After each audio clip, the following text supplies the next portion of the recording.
Peace, y'all. It's your boy Jonny Fastlane here. So, this Friday, Nicki Minaj plans on dropping her highly anticipated album, Pink Friday 2, the follow-up to her classic debut 2010 album, Pink Friday.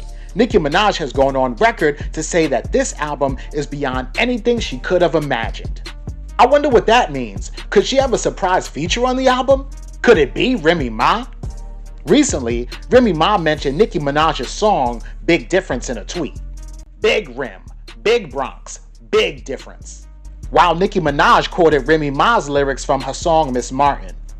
Look over your shoulder, it's over, I'm in the Rover, bitch. Wait, did Nicki Minaj just say the beef is over? In light of Pink Friday 2, let's take a look back on one of the most polarizing beefs in hip-hop history. This is Beef Brief. I'm actually a big Nicki Minaj fan, and I know all her lyrics. And her next line is, now I'm eating some tacos. The tension between Nicki Minaj and Remy Ma dates back to 2006 when Nicki Minaj was an underground mixtape rapper. She and fellow New York rapper Remy Ma threw subliminal shots at each other. Some might say it was friendly competition, as neither of them really knew each other personally. Nicki Minaj featured on a few songs with fellow rappers Gravy and Rue Spitz, while Remy Ma enjoyed the success of Lean Back with Fat Joe, Whatever, Conceited, Annie Up, and more. But things quickly came to a halt for Remy Ma when she was arrested for attempted murder in July of 2007. Remy Ma had been accused of shooting her friend twice in the stomach for stealing $3,000 cash out her purse, a motive that Remy Ma denies to this day. She was subsequently convicted on assault and weapons charges in 2008 and sentenced to 8 years in prison. I'm innocent. You can always say that.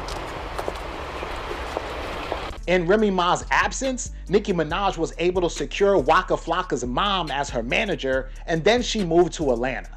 In Atlanta, Waka Flocka's mother, Deb Antony, shopped Nicki Minaj's music around to T.I.'s Grand Hustle and Rick Ross's Maybach music. Ultimately, Nicki Minaj found a home with Lil Wayne's Young Money imprint. This was a game changer.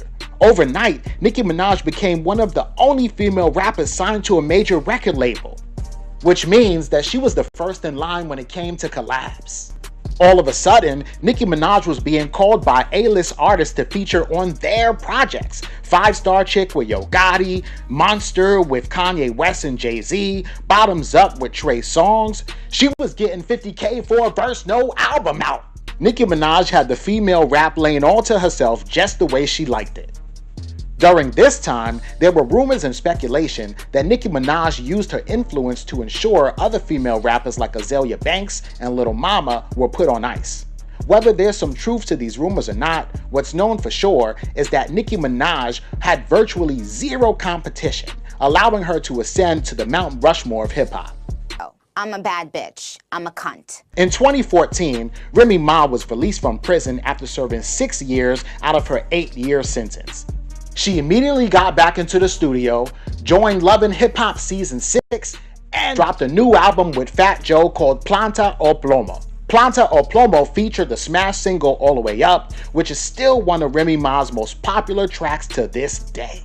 The following year, in 2016, Remy Ma dropped several songs that seemed to take shots at Nicki Minaj.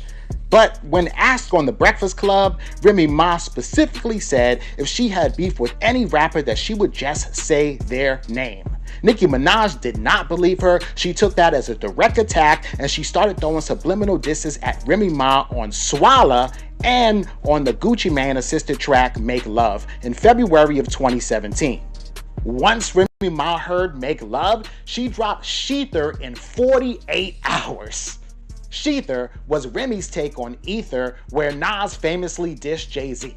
On Sheether, Remy Ma accused Nicki Minaj of having ghostwriters, having an affair with Ebro from Apple Music, botched plastic surgery, signing bad deals. I mean, the track was 7 straight minutes of bars, but there was no reply from Nicki Minaj.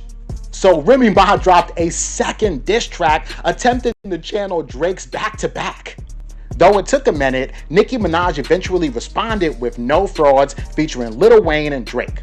On No Frauds, Nicki Minaj clowned Remy Ma for going to prison over a few $1,000s, basically making Remy Ma seem ghetto and ratchet, even calling her Shanae. Nicki Minaj also made it clear to all the fans and industry insiders that you must pick a side, After Nicki's response, Remy Ma did interviews declaring that Nicki's career was dead. Remy Ma even wore funeral clothing during her interview with Wendy Williams. That same year, Remy Ma also won the BET Award for the Best Female Hip Hop Artist, a title that Nicki Minaj held for 7 years straight prior to that. As things started to cool down for Nicki Minaj and Remy Ma, a young Cardi B, who had just released 2 mixtapes in 6 months, had the freedom to ascend as the new it girl in hip-hop. Cardi B, however, loved working with her peers, opening the door for many of the female rappers that we see today. In 2019, during an interview on Drink Champs, Remy Ma told Nori and DJ EFN that back in 2014, she had a verbal agreement with Nicki Minaj to not diss each other. She claimed that she was surprised when their beef started to escalate.